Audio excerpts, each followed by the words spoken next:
Hello folks, my name is Mark, or you can call me Kevin, and I thought that it would be fitting for a pilot video of this channel to be covering /stories about Kevin. The age of the stories is questionable, as they were taken sometime in February this year, but yeah, we're doing it now. Let's dive right in. According to the description of the subreddit, a Kevin is someone who consistently or greatly shows a complete lack of intelligence through incompetence of social and societal norms, or is purposefully antagonistic in their poor decision-making. The spiritual answer to all of the stories about Kevin is a post by the user Noah the Red in an Ask Reddit thread. Who was the dumbest person you've ever met? It's not uncommon as a teacher to have students who are a bit behind the curve in certain aspects, but 99.99999% of the time they are keen on something. They might not understand how to identify a noun or what theme is, but they somehow know how to make a mean plate of nachos. You learn pretty quick to not judge fish for their tree climbing ability, you know? I thought this was the rule when I was teaching, until I met Kevin. Kevin isn't his real name, but it doesn't matter, because he can't spell it anyway. Kevin was a student of mine during my last year of teaching. He came to my classroom with very little to show for his academic past. He had moved a few times and thus was missing a lot of typical test scores that we used to try and ballpark their ability. Don't worry, it was a ballpark. We didn't make major decisions until we actually had a chance to talk and walk with the student for a bit. I thought, that's fine, I'll just do some one-on-one with Kevin and see what's up. One-on-one with Kevin was like conversing with someone who'd forgotten everything in a freak, if not a possible, amnesia instant. There was no evidence that he had learned anything past the 2nd grade, and now he was in 9th grade. Flabbergasted, I figured we needed to get more serious with this. If he was going to be in my class, I needed to know why and how. I decided to meet with him, his guidance counselor, his parents, and another teacher to see what was really going on. This is where it all became clear. It was by some incredible fluke that his family hadn't been wiped off the face of the earth years ago. Although his entire heritage was based on blind luck and some type of sick divine intervention that saves his family every time a threat presents itself. Kevin was the genetic pinnacle of this null achievement. Even my instructional lead, a woman who could find a redeeming trait in a Balrog, failed to see any reason this kid or his family should be alive today. So, here's a list of events that made it abundantly clear that Kant exists, and he's laughing uncontrollably. Kevin frequently forgot when or where the class was. On more than one occasion, I had to retrieve him from other classrooms. Kevin ate an entire 24-pack of crayons, puked, and then did it again the next day. This is 9th grade, I have no idea where he got crayons. Kevin's dad wrote tuition checks and mailed them to me, his English teacher. This was a public school.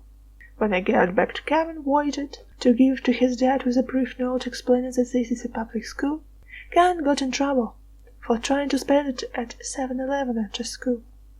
Kevin was removed from the culinary arts program after leaving a cotton wood on the gas stove and starting a fire twice. Kevin threw his lunch at the school resource officer and tried to run away. He ran into a door and insisted it wasn't him. Kevin stole my phone during class. I called it. It rang. He denied that it was ringing. Not that it wasn't his, not that he did it. No, he denied that the phone was actually ringing. He tried it 3 times before the end of the year.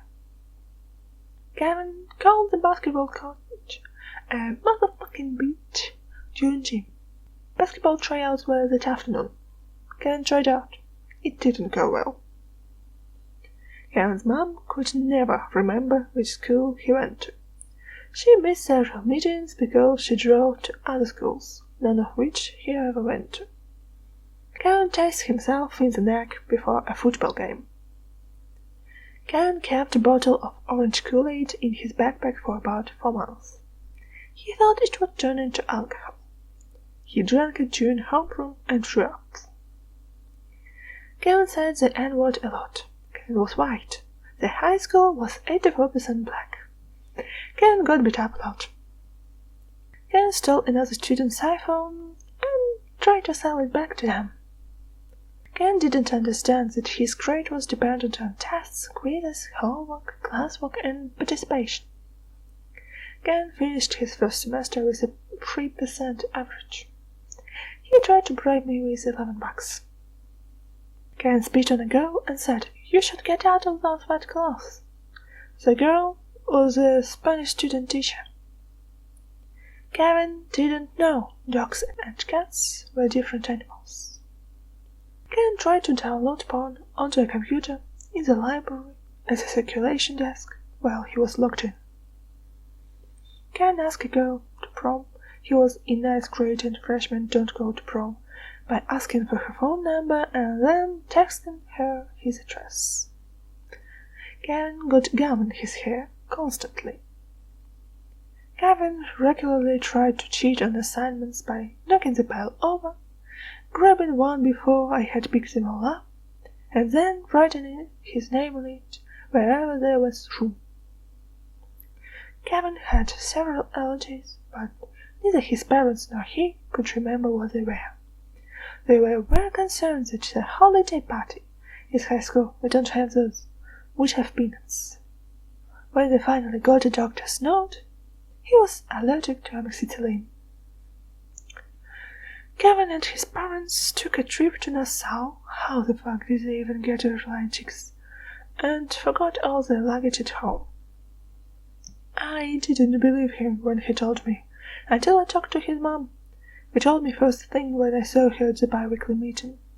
Ken's grandfather apparently died in a chainsaw accident. I can only assume God was looking the other way that day. And here we can see the Kevin of all Kevins, the godly Kevin, the first one, the chosen one, who started the history. And now we can look into his spiritual successors, so to speak, shall we? The first story in this batch is called I Didn't Think It Would Explode. The story is from a few years ago, so bear with me. I still give the account of the story shit for this incident to this day, so I live with the Kevin. A few years ago, Kevin and his best friend acquired blooded guns. This led to all sorts of ridiculous hijinks, but this one to me is the most memorable. I'm just chilling in my room on my computer playing Minecraft, I think. Kevin knocks on my door, and I assume he wants to talk about something, so I tell him to come in. I was focused on what I was doing, so I wasn't paying much attention to what he was doing. "Hey, can I have a Mountain Dew?" he asks. I had a mini fridge in my room at the time. I told him yes, thinking he wanted, something to drink. I hear him put the can on top of my mini fridge, and I hear him count down from 3, 2, 1.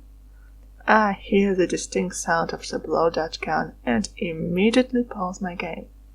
There Kevin is, standing in sheer disbelief as a spray of soda is spewing across my room and onto my walls. I was in disbelief too, disbelief that my technical landlord just did that. I immediately yelled, "What the fuck did you do?" even though I already knew what happened. Kevin was laughing his ass off as the geyser of soda is flying across my room. "What the fuck did you expect to happen?" I asked a few seconds later, after composing my thoughts. I didn't think it would explode, Kevin yells in disbelief. I have to go over and remove the damn Mountain Dew from the main fridge because Kevin is laughing his ass off way too hot. I told him he was cleaning it all up, and I debated dropping the then count can on his pristine floor. I did. Nothing got damaged, thankfully, and we both look back at this and laugh. The laundry treat: do not trust a Kevin with a blow-dead gun. No exceptions. I mean, I wouldn't trust myself with a blow-dead gun. I'm a Kevin too. This explains a lot of things. My aunt, the Kevin. When I was a kid, I used to wonder why stores still priced things at any under a round number. £399 99 pence rather than £400, for example. I figured that no one was ever dumb enough to see that and think that would mean £300 to them. And even if there were people that used to fall for it, surely everyone knew that the stores did exist to make the prices appear low by now, as stores have been making their prices in such a manner for so long. I was always thinking, who do they do this for? Well, my aunt. That's who they do this for. One time, at my grandparents' place, an advert came on the TV, advertising a new model washing machine for only £399 99 pence. My aunt said she'd think about buying it as it was such a great deal. Only £300, she said. Key argument where everyone else said that it was 400, not 300. But she was not having it. She could not accept that a £399 99 pence was just a penny off of £400. It says 399, so it's £300, she said. I never knew if she did buy it, but I'm sure she bought other things for such great prices. She believed, possibly still does, I haven't seen her for years, that whether a baby was a boy or a girl came down to which of the parents had the strongest genes. She probably thought she was talking about denim. If mom's genes were stronger, she would have a boy, and if it was the father's that were strongest, then the child would be a girl. God knows how she came to believe in this. She lived in Kent in the UK, where there is a motorway which goes on a big hill with a long, relatively steep slope. She would turn the engine of her car off as she went down the hill to save money. This terrified my granddad, as he said the engine made the brake work better, so if there was a reason to stop suddenly she could be in a lot of trouble. She wouldn't listen, until the day she ended up having to steer the car into the barrier running along the motorway as she could not brake in time. I never saw the accident, but I did see the car after, all scratched and dented down one side where it had been used as brake. There are so many stories like this about my aunt. If you'll want more, then I'll post more as and when I remember. Oh man, it sounds like quite a tough case because, I have this problem with rounding the time down. If it's 11:39, it's still ever 11 to me. But yeah, let's not forget, I'm a fucking Kevin, okay? Okay. And also, road safety first, please. As a proud pedestrian who never wants to change, please show some human decency to people down the road from you. Going down the hill is also very dangerous. You cannot see what can happen next moment. The family Kevin that is somehow blocked out of my memory. I cannot believe that my brain allowed him to forget about the actual Kevin, his given name, that was a massive face-pounding raider. We weren't fully related. My granny was in a common law marriage with his grandfather, who I also claimed as my grandpa. It was a technicality, honestly. Regardless, he was the Major Kevin. The specific incident that came flooding back to me was his Mac Jones arrest. This young after drug feud, which is going to be a thing here, not of doing Kevin things, he wound up buying a gun from someone, with mostly drugs, but also money he had taken from his baby mama.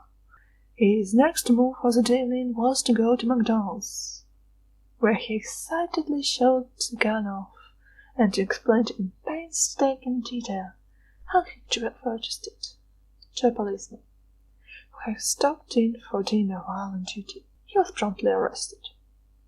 He also stole a car that he had sold only about a week prior, tried to rob a place, and upon trying to leave, experienced the car bursting into flames from a cracked head gasket. But that's more /instant karma territory. Kevin's bewildered, eh? Yeah, this one is quite dangerous to society and to himself. Please, keep an eye on him. I'm worried for this man. Please, keep us updated. Pretentious and dangerously oblivious Kevin.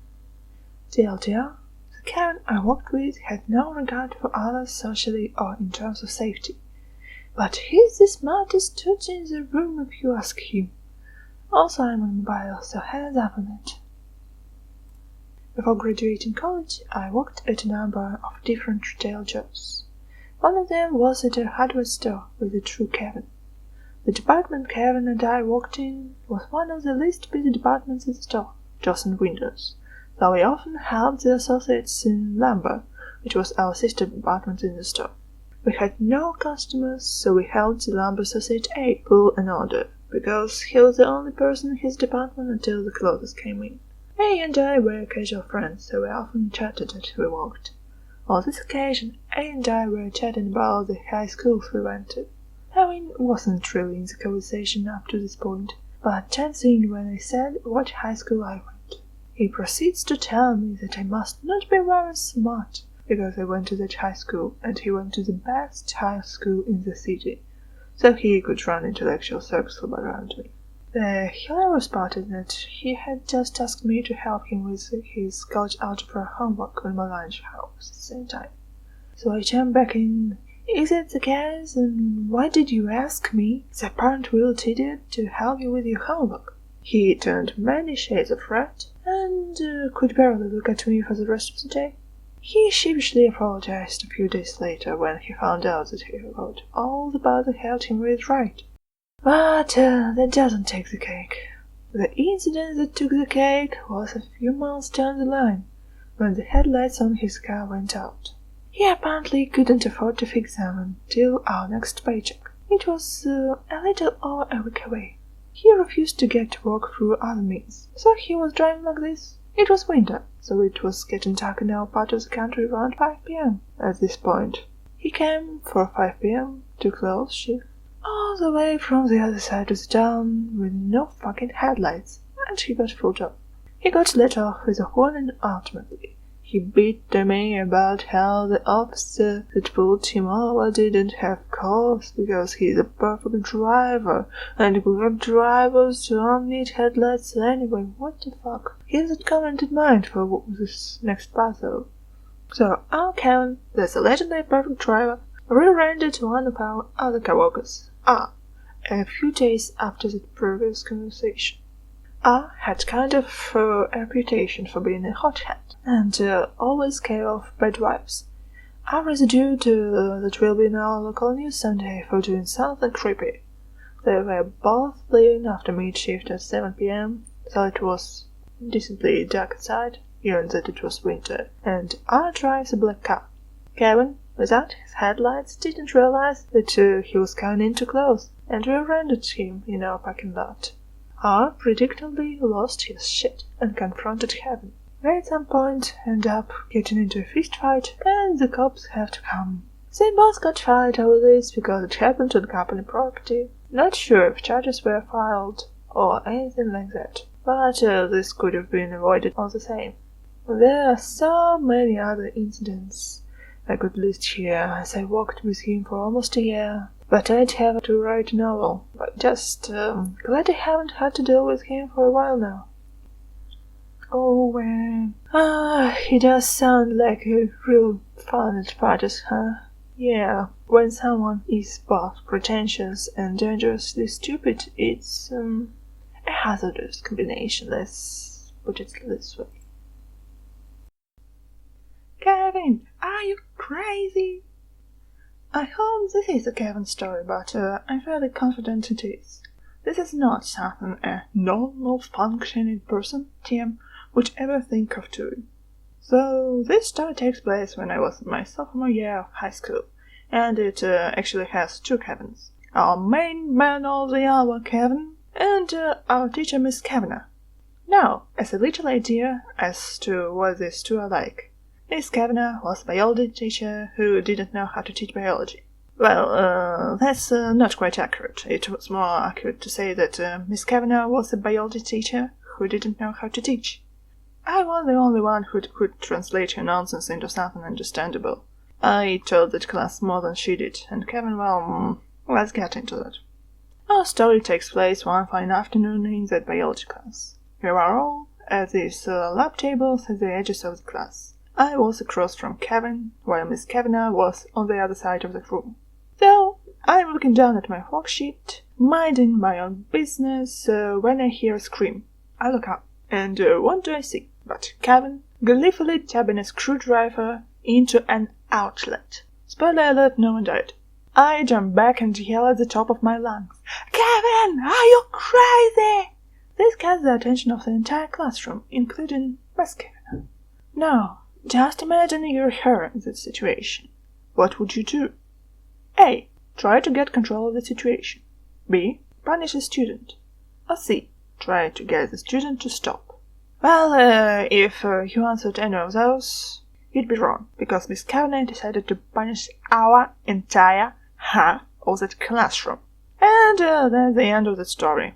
I'm fairly certain she was fired a few years later, but that was just a rumor. As for Kevin, he survived long enough to graduate high school. After that, I have no idea. I have not kept in touch with him. So, yeah, if this isn't a Kevin, let me know, and let me know what subreddit it belongs in. So, as a Kevin myself, I fancy myself somewhat a specialist, so I can tell you it is a Kevin. Even two Kevins. Well, Kevin and Kavanagh. And yeah, I'm really worried about this man. He's probably one of these people who almost started a fire trying to sterilize his money by microwaving it, or ruined a phone or two trying to rid it of viruses by using microwave. You know the type. And Miss Kavanagh, oh, bless her soul, I'm fairly certain it's the kind of situation when someone goes for an education in biology but ends up in a teaching position instead of lab position, and I'm totally not projecting at all. Well, what do we have next? Karen plus wine equals such bad don't do. So this is a guy I'm not personally that close to, but the whole company of friends I hang out with regularly have Kevin moments with him.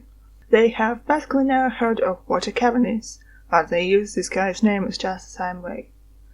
They know he's a Kevin, and he knows he's a Kevin, but doesn't do anything about it. If you don't want to read all, they still do at the end. So, on to the story. It's the 31st of December 2019. We're having a house party at one of my friends' houses, and everyone brings their own alcohol to make it easier for the host. In goes our boy Kevin with 3 liters of red wine. Home produced that, and this means there's no knowing how it'll factor. 50% chance for either neat or shit. But Kevin doesn't care about it, and he drinks and all is well for a while. Fast forward for about an hour before the new year. I see 1 bottle of wine almost gone. That's 1.5 liters drunk for about 3 hours. Which is okay, but I still ask Kevin jokingly if he plans to drink all of that wine. He says, yeah, and it's okay, I know my limit. And I, the moron, believe him. So, by midnight the party is in full swing. We are drinking, dancing, having a grand old time. I can see one of Kevin's bottles empty and the other 3/4 full. but you can also see him dancing and having blast, so maybe he was right. He doesn't look that drunk. Nice. Not nice at all. And we all realized it after Kevin 1. Got into a fight over a song with one of his best buds. 2 seconds after proposing to fight that friend outside and standing up, he passed out under the table. 3. Once he was safely in bed, he came to, told me he was fine, and asked if he could drink more. And he really looked and spoke absolutely fine, so he stands up. And down he goes again. Repeat this 2 more times. I didn't stay with him to remember the rest of the night, but I am told that there were 2 more fight propositions, neither of which actually happened, and then they got him home. Interesting thing was, the day after, Kevin is alive and well, and phones a friend of mine. He was genuinely concerned about how he passed out the night before. He wanted my friend's advice, because you go to medical school. After being told it's probably because he got blasted, man, he decided that the explanation wasn't good enough, and went to the doctor, who told him the same thing. Kevin is now considering looking for another doctor, maybe even 2, since he doesn't believe this one.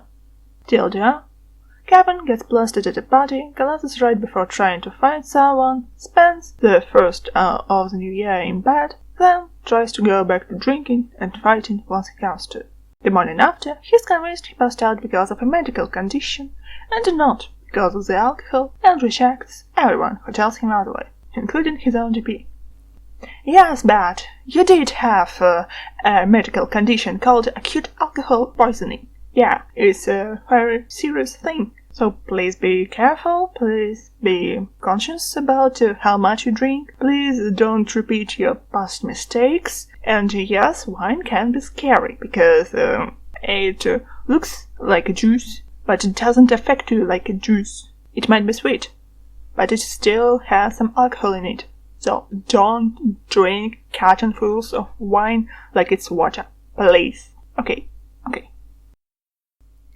My best friend, Kevin. So my best friend is a total Kevin. He has gone to be tested for any mental disorders, and he was considered perfectly fine. Here is a compilation as to what he has done. Kevin and I were members of a math club back in high school. He would forget what his position was. He was a social media person. He even thought he was the president at one point. He believes the Earth is a cube, not round, not flat, but a cube. Apparently, he saw it in a YouTube video. He goes AFK in a game and completely forgets that we were playing to begin with. The longest time that he forgot was 2 hours. Kevin can't make the microwave work. His microwave has the instructions next to it at all times. He called his mom a virgin, because apparently she has never had sex when he's been alive. He'll forget the wrapping of the burger and eats the paper it's wrapped in. He has lost his phone twice. It has only been 2 days. He texted me to call his phone because he couldn't find it.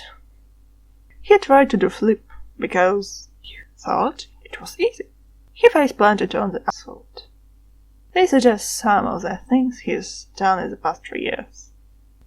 Oh man, I'm really thankful that he has such a friend as you, even though you laugh at his mistakes.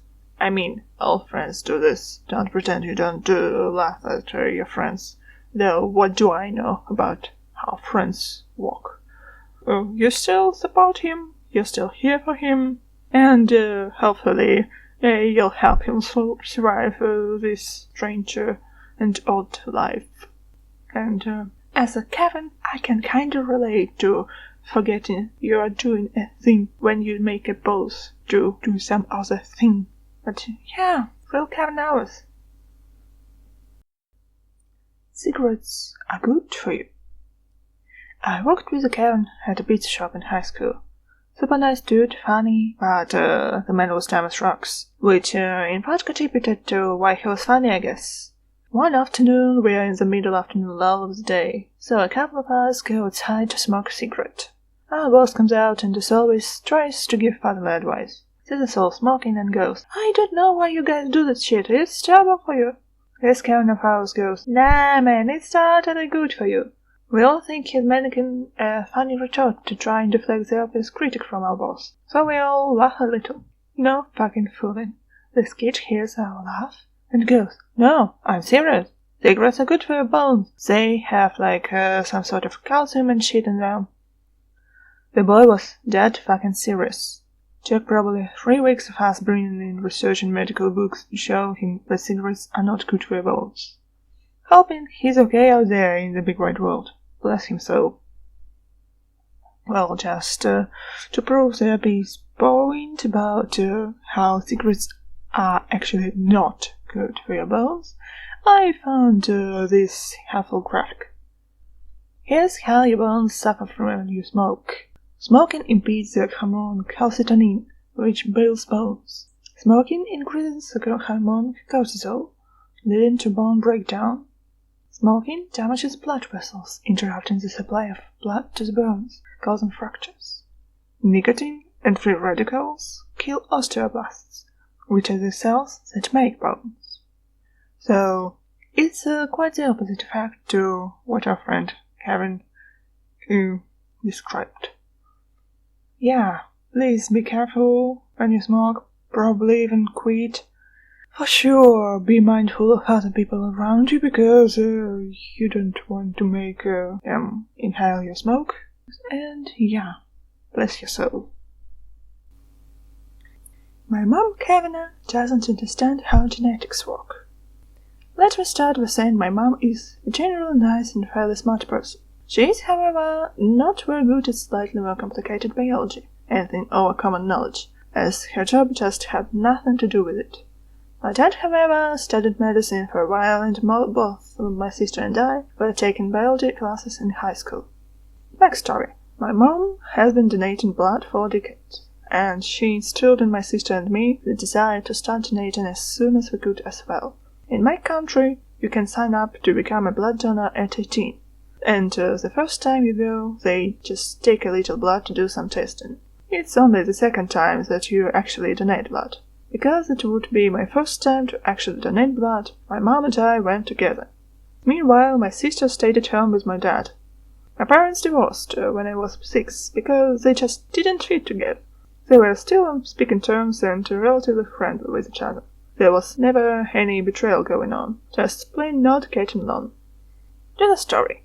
When we got to the blood donation center, we got handed a questionnaire with important data for the doctor on it. For example, number of times you have donated, if it went well last time, blood pressure, etc., including your blood type. I have seronegative, both my parents have seropositive, something my mom knew but I didn't. The donation went well, and we headed back to my dad's place to pick up my sister. My mom was nice and happy the whole time, but as soon as we walked into the living room where both my dad and my sister were chilling on the couch, she suddenly said, "Dad, explain this. Oskar the Polska has seronegative blood and I don't. How is it possible?" Very clearly implied that somehow my dad cheated on her and that's why my blood was different than hers and my dad's. She wasn't screaming mad or anything, but all 3 of us just stared at her until my dad said, "Well, if something happened, then you're the one to know." After my mom put 2 and 2 together, we just laughed. And later on, I explained to her how genetics work. Okay, for people who are like me, in the speed of getting the thing, your dad can cheat on your mom in the way that your mom develops something from another person. Okay? Oh, fuck. I'm terrible at explaining things on the go. But what I can explain is the rhesus factor, the negative or positive, in your blood. Because negative rhesus factor is a recessive genetic trait, and positive is a dominant trait. So, if you have 2 parents who have both a gene for recessive traits and dominant traits, their dominant trait shows, making them have a positive rhesus factor. But if they have a baby together and both of them have both recessive and dominant gene, they can produce at some chance a baby with negative rhesus factor in their blood, which was in that case at hand. So yeah, I hope it was helpful. I hope. Maybe. Thank you for sticking around during this pilot episode of Morph's readings. I'm really not used to talking on the mic and talking a lot in general. But anyways, thank you for your attention. And if you would like to stick around, you can subscribe and like this video if you liked it. And comment if you have any suggestions on what to cover next time, or if you have any technical advice, maybe, probably. Yeah, I'm sorry for everything. Bye bye.